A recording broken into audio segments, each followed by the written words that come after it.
Hi guys, welcome back to Real Gaming Channel. So in the video நம்ம என்ன பார்க்க போறோம்னா இன்ட்ரெஸ்டிங்கான வீடியோ தான் guys. பெட் வார் மைன்கிராஃப்ட்ல பெட் வார் தான் guys நம்ம கிரியேட்டர்ஸ் போகும் கூட வந்துப்போம். அதனால வீடியோ கடைசி வரைக்கும் இன்ட்ரெஸ்டிங் இருக்கும். ஸ்கிப் பண்ண பாருங்க. வாங்க நேரா வீடியோக்குள்ள போலாம்.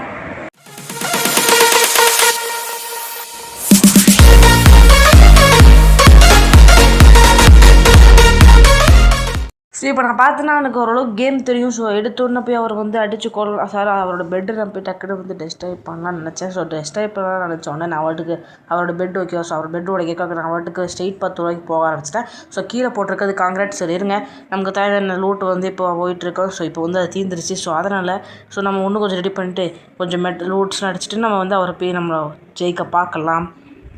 உண்மையை சொல்லப்போனால் ஒன்றுமே அவர் நான் பார்க்கல. நான் வாட்டுக்கு அப்படியே ஸ்ட்ரெயிட்டாக இப்போ இந்த இடத்துல கொஞ்சம் பொறுமையாக போயிட்டுருந்தேன். அதுக்கடுத்து தான் சொன்னார். அவர் பார்த்துட்டாரு. இந்த மாதிரி ப்ரோ என்ன ப்ரோ பண்ணுறீங்க? பார்த்துட்டேன். என்ன ப்ரோ அதுக்குள்ளேயே நடிக்கலாம்னு பார்த்தீங்களா அப்படின்னு சொல்லிட்டாரு. எனக்கு பக்குன்னு இருந்துச்சு. ஐயோ அவர் வாட்டுக்கு வர ஆரம்பிச்சிட்டாரு. இதில் கீழே விழுந்துட்டானா லூட்லாம் போயிடும். அவர் வாட்டுக்கு பயங்கரமாக வர ஆரம்பிச்சார். நான் வேறு கொஞ்சம் பயந்துட்டு அவர் அடிக்க போகிறேன். ஒரே கீழே தள்ளி லூட்லாம் போச்சு. நான் அவர்கிட்ட கத்திட்டு இருந்தேன். ப்ரோ கஷ்டப்பட்டு எல்லாம் கலெக்ட் பண்ண ப்ரோ, எல்லாமே கீழே விழுந்துருச்சு ப்ரோ அப்படின்னு. பெட் வாரில் ஏதாவது சகஜம் ப்ரோ அப்படின்னு சொன்னார். சரி இருங்க ப்ரோ, நான் உங்களுக்கு ஏதாச்சும் லூட் தரேன் அப்படின்னு சொன்னார். இந்த மாதிரி பிளாக்லாம் கட்டி போயிட்டு இருந்தார். ப்ரோ நான் ஜஸ்ட்டு உங்களை பார்க்கலான்னு வந்தேன் ப்ரோ, அங்கேருந்து டைமண்ட் எடுக்கலாம்னு நினச்சேன் ப்ரோ அப்படின்னு சொல்லி அவர் இப்படி சமாளிச்சிட்டேன். இது வரைக்கும் பெட் வாரில் இந்த மாதிரி ஹெல்ப் பண்ணி நீங்கள் பார்த்ததே கிடையாது. நாங்கள் 2 பேரும் ஹெல்ப் பண்ண வேண்டியிருந்தோம். என்கிட்ட ப்ரோ இந்த மாதிரி கொடுங்க ப்ரோ அப்படின்னு கேட்டேன். அவருமே கொஞ்சம் கவலையே படாமல் கொடுத்துட்டாரு அவரோட லூட்டை. அதை வச்சு நம்ம ஃபைட் பண்ணலாம் ப்ரோ அப்படின்னு சொன்னார். ஓகேன்னு நானும் சொல்லி வர ஆரம்பித்தோம். நானும் முடிஞ்சளவுக்கு லூட்டில் ரெடி பண்ண ஆரம்பித்தேன். நான் லூட் அண்ட் ஆர்மரில் ரெடி பண்ணதுக்கப்புறம் தான் அவர்கிட்ட போய் ஃபைட் பண்ண முடியும். ஃபைட் பண்ணால் மட்டும் தான் பெட் உடைக்க முடியும். பெட் உடைச்சா மட்டும் தான் நம்மளை இந்த கேமில் ஜெயிக்க முடியும் அப்படின்னு சொல்லிட்டு நானும் அதுக்காக ரெடியாக ஆரம்பித்தேன். என்கிட்ட இன்னொரு பிளானுமே இருந்துச்சு. நான் என்ன பண்ணேன்னா நைஸாக போய் அவர் என்ன வச்சுருக்க லூட் ஆட்டையை போட்டுலாம். பெட்டெல்லாம் உடைக்க நினைக்கல. லூட் ஆட்டையை போட்டலாம்னு நினச்சேன். ஆனால் அங்கே நடந்தது ஒரு மிஷின் வச்சுருந்தார் மக்களே, ட்ராப் மிஷின். அதில் நான் செத்தோன்னு அவர் கேட்க ஆரம்பிச்சிட்டாரு. ப்ரோ என்ன ப்ரோ என்ன தெரியாமல் நைஸாகவே பெட்டை உடச்சி ஜெயிக்கலாம்னு பார்க்குறேன் அப்படின்னு.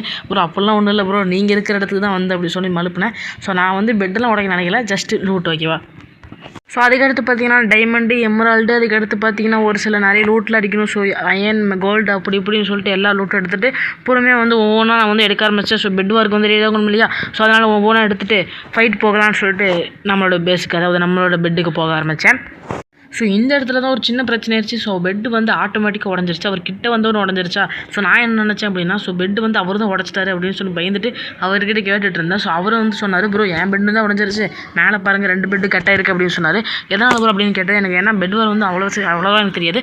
எதனால் ப்ரோ கட்டாச்சு அப்படின்னு கேட்டதுக்கு சொன்னார், இந்த மாதிரி ப்ரோ நம்ம ரொம்ப நேரம் பெட் உடைக்காமல் ஃபைட் பண்ணாமல் இருந்தோம், அதனால தான் ஆட்டோமேட்டிக்காக அவங்களே உடச்சு விட்டாங்க. இப்போ நம்ம ஃபைட் பண்ணி தான் ப்ரோ சொன்னாங்க. சரி அவருக்கு ப்ரோ நான் ரெடி பண்ணிட்டு அதுக்கடுத்து நம்ம ஃபைட் பண்ண சொல்லிட்டு நம்ம ரெடி பண்ண ஆரம்பித்தோம். நான் ஒரு உண்மையை சொல்லி ஆகணும். இந்த அளவுக்கு அவர் ஹெல்ப் பண்ணுவோம்னு நினச்சி கூட பார்க்கல. ஏன்னா பெட் வார் நான் ஓரளவுக்கு பார்த்துட்டு ஓரளவுக்கு ஃபைட் பண்ணலாம்னு நினச்சேன். பட் அவர் நியாயமாக தான் நடந்துக்கிட்டார். ஒரு கூட எனக்கு சீட்டிங் பண்ணல. என் பெட்டு கிட்ட வரைக்கும் வந்திருக்காரு. பட் இருந்தாலும் என் பெட்டு உடைக்கல. என்னை சீட்டிங் பண்ணி தோற்கடிக்கல. முழுக்க நியாயமாகவே ஆடினார். அதனால் அவருக்கு ஒரு கங்க்ராச்சுலேஷன்ஸ்.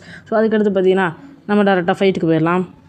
வழக்கம் மூலம் தான் ஸ்டார்ட்னு சொன்ன அடுத்து அடிக்க ஆரம்பிச்சிட்டாரு. என்ன வேகம். சரி நாங்கள் அடிக்கிறத நீங்களே பாருங்கள், ஃபைட் பண்ணுறது எப்படி ஃபைட்டு போச்சு நீங்களே பாருங்கள். There's not much to do when all I can is thinking about you.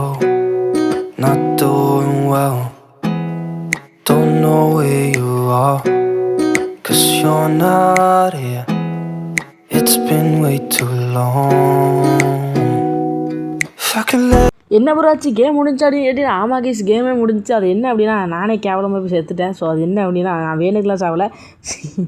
அவர் ஜெயிச்சிட்டார் மக்களே. அவர் ஜெயிச்சிட்டாருக்கு பாருங்கள், வெடிலாம் வெடிக்குது. என்னாச்சு அப்படின்னா நான் பின்னாடி இந்த பிளாக் போட்டேன். பிளாக் ஒர்க் ஆகலை மக்களே. பிளாக் ஒர்க் ஆகலை மக்களே. அது பின்னாடி போட்ட பிளாக் நான் அங்கே போட்டு ஜம்ப் அடிக்கலான்னு பார்த்தா அது கூட நானே செல்ஃப் டிஸ்ட்ராக்ட் மாதிரி நான் செல்ஃபை நானே செத்துறேன் மக்களே. செல்ஃப் கில்லு. அவர் சொல்கிறாரு eat 5 star not nothing அப்படிங்கிற காமெடியெலாம் பண்ணுறாரு மக்களே. எப்படியோ அவர் தான் ஜெயிச்சார். அவ்வளோதான் இந்த வீடியோ பிடிச்ச மறக்காம லைக் பண்ணிடுங்க, ஷேர் பண்ணுங்க, சப்ஸ்கிரைப் பண்ணிட்டு கூட பக்கத்தில் இருக்க பெல் ஐகான் வச்சுக்கோங்க. ஏன்னா அப்போ தான் நான் போட அடுத்த இன்ட்ரெஸ்டான வீடியோஸ் அண்ட் ஷார்ட்ஸ் அவங்க மறக்காம சேரும். சரி மீண்டும் சந்திக்கலாம். Bye guys.